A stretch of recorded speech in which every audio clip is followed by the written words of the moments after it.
मतलब कि उन्हें किसी ना किसी मंजन फक्की चूरन की ज़रूरत होती है और वो बेचने वाले भी बेतहाशा फिर पैदा हो जाते हैं। ठीक है,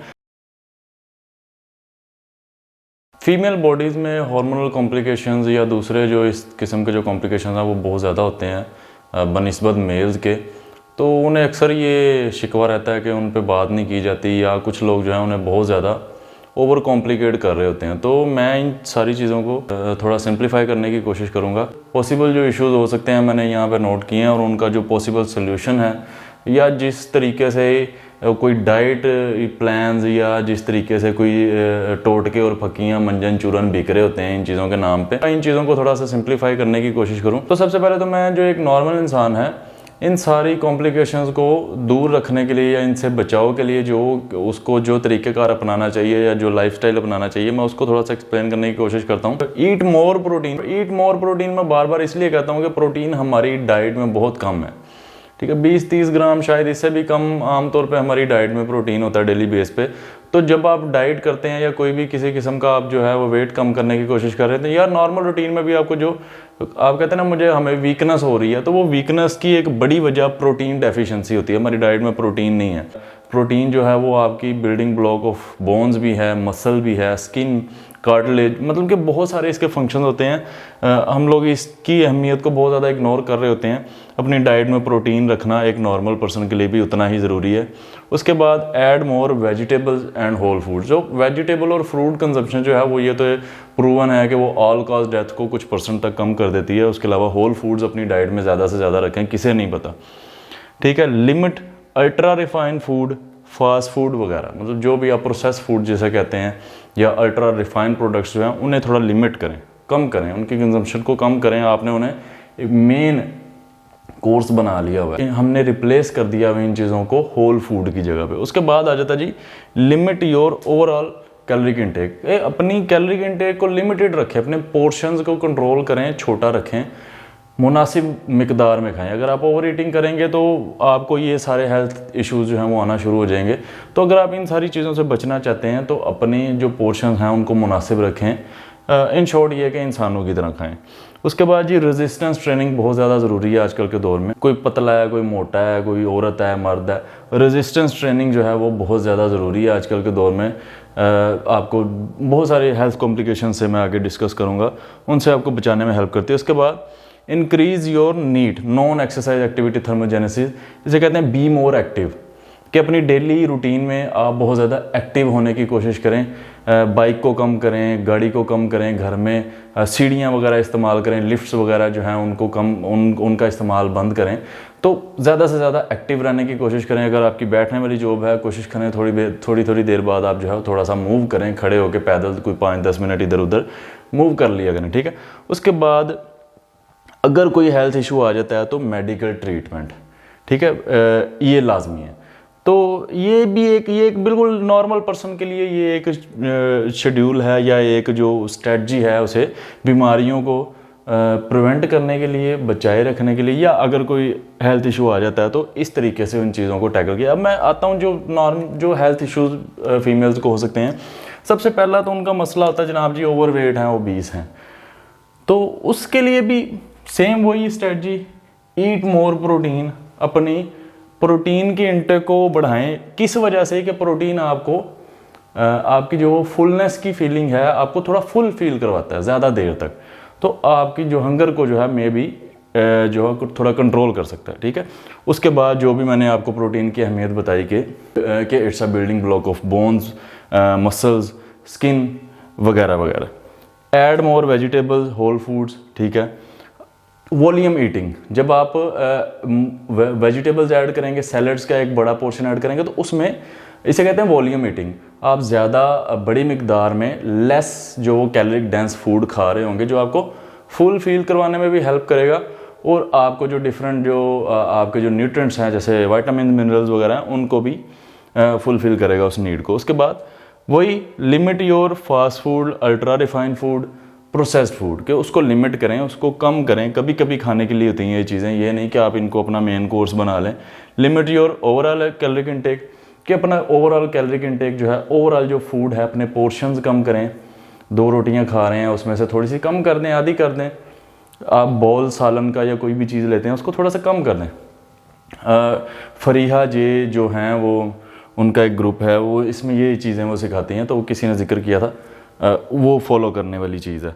तो पोर्शंस को कंट्रोल करें, उसमें प्रोटीन की मिकदार को बढ़ाएं, वेजिटेबल्स ऐड करें। रेजिस्टेंस ट्रेनिंग बहुत ज़्यादा ज़रूरी है। फीमेल है, मेल है, ओवरवेट है, अंडरवेट है, रेजिस्टेंस ट्रेनिंग ज़रूरी है। ठीक है, ये बहुत सारे हेल्थ कॉम्प्लिकेशंस आगे डिस्कस करता हूँ, उनको प्रिवेंट करने में हेल्प करती है। Increase your non exercise activity thermogenesis. अब नॉन एक्सरसाइज एक्टिविटी थर्मोजेनेसिस जो है वो आपके एनर्जी एक्सपेंडिचर का एक बड़ा हिस्सा ले जाता है। मतलब कि आपकी एक्सरसाइज जो है प्लान्ड एक्सरसाइज से भी ज़्यादा आप खर्च करते हैं यहाँ पे। जो आप डेली में एक्टिव रहने की कोशिश करते हैं वो आपको वेट लॉस में हेल्प करता है, आपकी एक्सरसाइज से भी ज़्यादा, जो प्लान्ड एक्सरसाइज है उससे ज़्यादा हेल्प करता है ये। उसके बाद मेडिकल ट्रीटमेंट। अब मेडिकल ट्रीटमेंट जो है वो एक बहुत बड़ी एक अलग ही बहस है। ओबेसिटी से रिलेटेड या ओवरवेट से रिलेटेड मेडिकल ट्रीटमेंट्स भी हैं। ज़्यादातर लोगों को इस चीज़ की ज़रूरत नहीं होती, इसको डिस्कस करने की ज़रूरत नहीं है अभी। उसके बाद आ जाते हैं जी, अगर तो आप अंडरवेट हैं, वो अब वेट गेन के हवाले से भी क्या वेट लॉस की बात करते हैं, वेट गेन की बात नहीं करते। तो वेट गेन में भी यही है। अच्छा, यहाँ पे मैं लिखना भूल गया कि कंसिस्टेंट रहें, जो भी आपने काम करना उसमें कंसिस्टेंट भी रहें। ये नहीं है कि कोई आपने 10 दिन करना है तो सारी ज़िंदगी के लिए आपको जो है ना फिर बाद में आज़ादी मिल जाएगी, नहीं। ईट मोर प्रोटीन अगर आप अंडरवेट हैं, add more vegetables, whole foods, limit your fast food, ultra refined food. अब क्या होता है कि कुछ लोग ऐसे अंडरवेट होते हैं, वो फास्ट फूड या अल्ट्रा रिफाइंड फूड्स खाते हैं, शुगर बिंज करते हैं, तो उनकी भूख जो है वो ख़त्म हो जाती है। ठीक है, उन्हें भूख नहीं लगती। अब क्या होता है, उनकी भूख तो ख़त्म हो गई है, लेकिन उन्हें वो जो न्यूट्रिएंट्स वहाँ से मिलने थे वो रिफाइंड प्रोडक्ट से तो नहीं वो मिल रहे ना। तो इसलिए होल फूड्स ऐड करें, कोशिश करें वेजिटेबल्स वगैरह ऐड करें, जो आपके एपेटाइट को रेगुलेट करने में भी हेल्प करेगी। उसके बाद लिमिट योर इसकी मतलब कि ठीक है, फिर भी आपको अगर आप अंडरवेट भी हैं तो भी आपको कैलोरी इंटेक ऐसा नहीं कि आप बस कुछ भी खाते जाएं, तो उसको भी आपको देखने की ज़रूरत है कि आप प्रोटीन और जो है वो न्यूट्रिएंट डेंस जो प्रोडक्ट्स हैं उनका इस्तेमाल करें। उसके बाद रेजिस्टेंस ट्रेनिंग बहुत ज़रूरी है। को सुक्का है, को पतला है, जो मर्जी है, मोटा है, रेजिस्टेंस ट्रेनिंग से जो वेट आप मसल वेट आप जो पुट ऑन करेंगे वो हेल्दी होगा। अगर तो आप वेले बैठ के वेट गेन करेंगे तो फिर वो बेली फैट आएगा या फेस फैट आएगा या जो भी, तो उसके लिए रेजिस्टेंस ट्रेनिंग बहुत, इसके साथ जो वेट आएगा वो हेल्दी होगा। उसके बाद इंक्रीज योर नीड। ये वैसे ही हाइपर एक्टिव होते हैं जो पतले लोग होते हैं, तो इसमें भी हर्ज नहीं है, एक्टिव रहें, वो भी उनके लिए भी एक्टिव रहना बहुत ज़्यादा ज़रूरी है। और मेडिकल ट्रीटमेंट कि अगर आपको कोई स्टमक से रिलेटेड, कोई डाइजेशन से रिलेटेड या और किसी भी किस्म का फूड को डाइजेस्ट करने में या खाने में या किसी भी किस्म का प्रॉब्लम है, तो मेडिकल ट्रीटमेंट बहुत ज़रूरी है, उसको कंसिडर करना चाहिए। उसके बाद जनाब PCOS। ठीक है, अब ये हार्मोनल एक कॉम्प्लिकेशन है, तो इसको मैं डिस्कस पहले बड़े डिटेल में कर चुका हूँ। इसका भी क्या ट्रीटमेंट है, वही eat more protein, lose weight. ज़्यादातर जिन फीमेल्स को ये प्रॉब्लम होती है वो ओवरवेट या ओबीज होती हैं, तो उनको वो वेट कम करने से भी इस कॉम्प्लिकेशन को, इस हेल्थ कंडीशन को सॉल्व करने में बड़ी हेल्प मिलती है। इसकी भी वही स्ट्रेटजी है, eat more protein, add more vegetable, whole foods, अपने फास्ट फूड, रिफाइंड फूड के कंजम्पशन को लिमिट करें, ओवरऑल कैलोरिक इनटेक को लिमिट करें, वही पोर्शन कंट्रोल करें, सादा खाने की कोशिश करें, बाहर से खाएं, लेकिन ये चीज़ें कभी कभी खाने के लिए, ये नहीं कि आप इनको डेली बेसिस पे बिंज करना शुरू कर दें। रेजिस्टेंस ट्रेनिंग बहुत ज़्यादा ज़रूरी है। अब रेजिस्टेंस ट्रेनिंग सिर्फ 6 महीने कंसिस्टेंसी के साथ रेजिस्टेंस ट्रेनिंग कर लें और ख़ुद को 6 महीने पहले वाले अपने वर्जन के साथ कंपेयर करें तो आपको फ़र्क पता चल जाएगा। उसके बाद increase your non exercise activity thermogenesis, B more active, eat less. अपने पूरे दिन में एक्टिव रहें। ये नहीं है कि आपने थोड़ा सा कम खाया तो आप सारा दिन फिर पड़े रहें कि जी आज हमने कम खाया। उसके बाद के मेडिकल ट्रीटमेंट। ठीक है, मेडिकल ट्रीटमेंट इफ़ नीडेड, तो इन चीज़ों से कोई फ़रार नहीं है। उसके बाद इंसुलिन रेजिस्टेंस। अब इंसुलिन रेजिस्टेंस का लीडिंग काज जो है वो ओबेसिटी है। सबको पता है कि मोटापा जो है वो काज है एक बड़ा, सबसे बड़ा इंसुलिन रेजिस्टेंस का। उसमें भी वही वेट लूज़ करें तो इस हेल्थ कंडीशन को सॉल्व करने में सबसे बड़ी हेल्प जो है वो वेट लॉस ही करवाता है। उसके बाद जनाब ईट मोर प्रोटीन, वही eat more vegetables, add more vegetables, whole foods, limit your refined products जो है वो उनकी कंजम्पशन, ओवरऑल कैलोरीज की कंजम्पशन को लिमिट करें, रेजिस्टेंस ट्रेनिंग करें, बी मोर एक्टिव और मेडिकल ट्रीटमेंट। ठीक है, अब आ जाता है जी थायराइड, वो हाइपर एक्टिव, ओवर एक्टिव या अंडर एक्टिव थायराइड जो है उसमें भी यही है। तो जो ओवरवेट फीमेल्स होती हैं उनको हाइपोथायरॉयडिज्म जो है वो उनके चांसेस ज़्यादा होते हैं, तो इसमें भी वही स्ट्रेटजी है। अगर ओवर एक्टिव थायराइड है तो उसमें भी यही चीज़ें हेल्प करेंगी, बार बार मुझे बताने की ज़रूरत नहीं है। और लास्ट में आता है कि मेडिकल ट्रीटमेंट। ठीक, मेनोपॉज के नाम पे बहुत सारे डाइट प्लान तोड़ के फकियाँ मंजन चूरन बिक रहे होते हैं, तो उसमें भी peri, pre, around, post menopause जो भी है यही स्ट्रेटजीज हैं। ठीक है, add more protein, add more vegetables, whole food, limit your refined food. और उसके बाद जनाब ओवरऑल कैलोरीज जो है उनको, अपना एनर्जी इनटेक है उसको लिमिट करें, रेजिस्टेंस ट्रेनिंग करें, एक्टिविटी को जो नॉन एक्सरसाइज एक्टिविटी उसे बढ़ाएं। उसके बाद जनाब सार्कोपेनिया। ये दो कंडीशंस ऐसी हैं कि काफ़ी सारी फीमेल्स जो हैं इससे सफ़र कर रही होती हैं, जैसे कि सार्कोपेनिया जो मसल मैस जो है वो वेस्ट होना शुरू हो जाता है, मसल मैस लॉस होना शुरू हो जाता है, जिसकी वजह से फटीग, आपको वीकनेस, कमज़ोरी, बहुत सारी ऐसी चीज़ें फेस करनी पड़ रही होती हैं। उसके बाद ऑस्टियोपोरोसिस, आसान लफ्ज़ों में जो है वो हड्डियों की कमज़ोरी, तो इसमें भी वही स्ट्रेटजी है।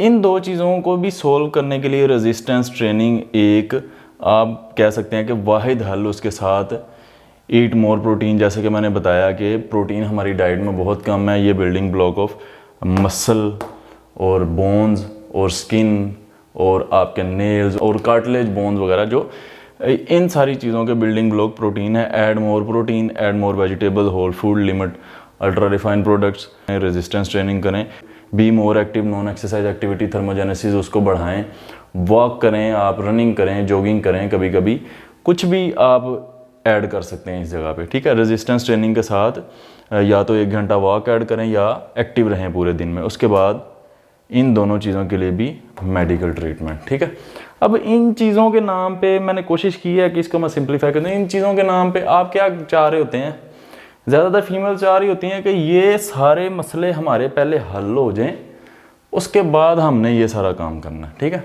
मतलब वो ऐसे कोई फक्की चूरन मंजन या कोई कावा ढूंढ रहे हैं कि जो उनके सारे मसले बैठे बिठाए हल कर दे, उन्हें ना तो मूव करना पड़े, ठीक है, ना उन्हें रेजिस्टेंस ट्रेनिंग करनी पड़े, ना उन्हें अपनी डाइट ठीक करनी पड़े, कोई या उन्हें प्रोटीन ना खानी पड़े, कोई विटामिन मिनरल कोई चक्कर नहीं, कोई वेजिटेबल ना खाना पड़े, बस पिज़्ज़े बर्गर वो खाते रहें, उन्हें काम कोई ना करना पड़े, ना ही उन्हें मेडिकल ट्रीटमेंट करवाना पड़े अगर कोई ऐसी खुदा ना खास्ता कोई हेल्थ कॉम्प्लिकेशन आ जाती है। तो उनको ज़रूरत होती है कोई मैजिकल मोरिंगा या कोई मल्टीग्रेन या कोई पता नहीं क्या क्या कीनवा, मैंने तो नाम भी नहीं सुने हुए इतने, तो मतलब कि उन्हें किसी ना किसी मंजन फक्की चूरन की ज़रूरत होती है, और वो बेचने वाले भी बेतहाशा फिर पैदा हो जाते हैं। ठीक है, जब आप इस तरह के कोई आसान कोई बाईपास शॉर्टकट ढूंढेंगे तो फिर वो उनको बेचने वाले जो हैं वो बहुत ज़्यादा फिर तरक्की करेंगे, जो कि कर भी रहे हैं। इन चीज़ों से फ़रार कोई नहीं है, ना तो एक्सरसाइज से फ़रार है, रेजिस्टेंस ट्रेनिंग से फ़रार है, ना ही आप इनएक्टिव हो जाएं और आपको ये सारे मसले मसाइल ना हों या ये सारे मसले मसाइल आपके हल हो जाएं, ना ही मेडिकल ट्रीटमेंट से कोई फ़रार है खुदा न खास्ता अगर आपको ये मसला है, ना ही आपको अच्छी डाइट से कोई फ़रार है। तो इन चीज़ों का बाईपास या शॉर्टकट कोई भी कावा फक्की चूरन मंजन नहीं है। और फिर ना ही कोई ऐसे एक्सक्यूज़ चल सकते हैं कि जी साड़ा ब्याह हो गया, साढ़े बच्चे बड़े ने, या हमारे पास टाइम नहीं होता। तो इन सारी चीज़ों को तो आप नहीं मैनेज करना है ना, तो ये तो ना तो मेरा मसला है, ना ही कोई आपको मंजन बेचने वाले का कोई मसला है, तो ये आपका मसला है। ये आपने, बल्कि आप देखें, आप अपने बच्चों को भी लेके जाएं, एक्टिविटी जब आप करते हैं, आप वॉक वगैरह करते हैं, रनिंग करते हैं, एक्सरसाइज करते हैं, बच्चों को भी लेके जाएं, उनको भी आदत डालें। आपने उनके हाथों में मोबाइल ही ना पकड़ा दें बस कि भाई साढ़े मगरों लवो, इतने खेडो जो खेडना है। तो अब उनको भी ये एक्टिव रहने की आदत को डिलीवर करें, तो फिर ही वो जो है इनको अडॉप्ट कर सकेंगे। ये सारी चीज़ें अर्ली एज की होती हैं। अगर तो एक इंसान जिसने 10 साल की उम्र में एक्सरसाइज स्टार्ट की है, वो उसको ज़्यादा देर तक लेके चलेगा, कैरी करेगा, क्योंकि उसका एक उसके साथ इमोशनल कनेक्शन बन जाएगा। ठीक है, बनिस्बत उसके जो 30 साल में स्टार्ट कर रहा है, जो बंदा 30, 35, 40 साल में, जिसे पिछली पूरी ज़िंदगी जिसे ख्याल नहीं आया, वो 30, 35, 40 साल की एज में जब स्टार्ट करेगा तो वो बड़ा अनकम्फर्टेबल फील करेगा। उसको कैरी करना या उसके साथ इमोशनल कनेक्शन या अटैचमेंट बनाना उसके लिए बड़ा मुश्किल हो जाएगा। तो ये सारे एक्सक्यूज़ को थोड़ा बैठ के सोचें कि आप क्या कर रहे हैं, किधर जा रहे हैं, किधर जाना है, थोड़ा जब वापस आ जाओ तो अपने आगे भी ये आदतों को बच्चों में डिलीवर करें, उनको बताएं कि इन चीज़ों से फ़रार कोई नहीं है। ठीक है, ऐसे नहीं हो सकता कि कल को आप खुदा न खास्ता बच्चे भी मोटे हो जाएं या इस तरह की हेल्थ कॉम्प्लिकेशन में पड़ जाएं और आप जो है वो फिर वही कावे और पक्कियाँ रह जाएं। तो बेहतर ये है कि टाइम से उनको ये आदतें अच्छी, एक्टिव रहने की, एक्सरसाइज करने की, अच्छा खाने की, अपने जंक फूड को या रिफाइंड फूड को लिमिट रखने की, या इन सारी चीज़ों की अंडरस्टैंडिंग को पिक करने की, थोड़ी कॉमन सेंस की उनको आदत को डिलीवर करें। इन चीज़ों को, इन हेल्थ कॉम्प्लिकेशंस को या हार्मोनल कॉम्प्लिकेशंस को ओवर कॉम्प्लिकेट करने वाले बहुत से लोग हैं। बेशुमार आपको मिलते होंगे, वो इधरों हार्मोन आया, उधर गया, या फलाना ऑर्गन, फलाना रिसेप्टर ते फलाना ये तो फलाना वो। तो ओवर कॉम्प्लिकेट मुझे आप कहेंगे मैं भी कर दूंगा, मतलब कि उसको क्या एक्सप्लेन ही करना ना, किधरों हार्मोन पैदा होंदा है, की करदा है, किवें निकल जाता है, की है, तो इंसुलिन की है, तो थायराइड की है, तो फलां PCOS क्या। तो फ़ायदा कोई नहीं है। आपको इन चीज़ों का क्या फ़ायदा है? एक नॉर्मल बंदे को चीज़ों को ओवर कॉम्प्लिकेट करने का क्या फ़ायदा? उसके यही 4-5-6 हल हैं। जो मर्ज़ी आप किसी कोई आपको इसको खोल के बताता फिरे, तो कोई टोटका या कावा काम नहीं करेगा। ठीक है, ये आपको ये सारी चीज़ें इन हेल्थ कंडीशन से पहले या बाद में, या कोई नॉर्मल पर्सन है या कोई मर्द है या औरत है, इन सारी चीज़ों से कोई फ़रार नहीं है। ठीक है, अगर आप चाहते हैं कि कुमंजन, कावे, फकियाँ, चूरन, मोरिंगा आप खाना चाहते हैं तो वो आपकी अपनी मर्ज़ी है, लेकिन इन चीज़ों की जगह नहीं ले सकते वो। ठीक है, या आप कहें कि जी ये सारा कुछ निकाल दें, तो इधर कोई पता नहीं वो स्पायरोलिना कोई डाल दें या कोई मोरिंगा डाल दें, तो ये सारी चीज़ों की ज़रूरत ना पड़े, तो फिर तो मैं मानूँ कि जनाब वो कोई काम करते हैं। तो अगर तो आपको इन सारी चीज़ों की ज़रूरत है और मेडिकल ट्रीटमेंट के बगैर भी अगर आपको खुदा न खास्ता कोई ऐसी कॉम्प्लिकेशन है, तो फिर मुझे बताएं कि इन महंगे डाइट प्लान्स का या इन चीज़ों को ओवर कॉम्प्लिकेट करने का या ज़्यादा ही वजाहत कर करके बताने का या फकियाँ टोटके बेचने का कोई फ़ायदा नहीं। तो थक गया बोल के।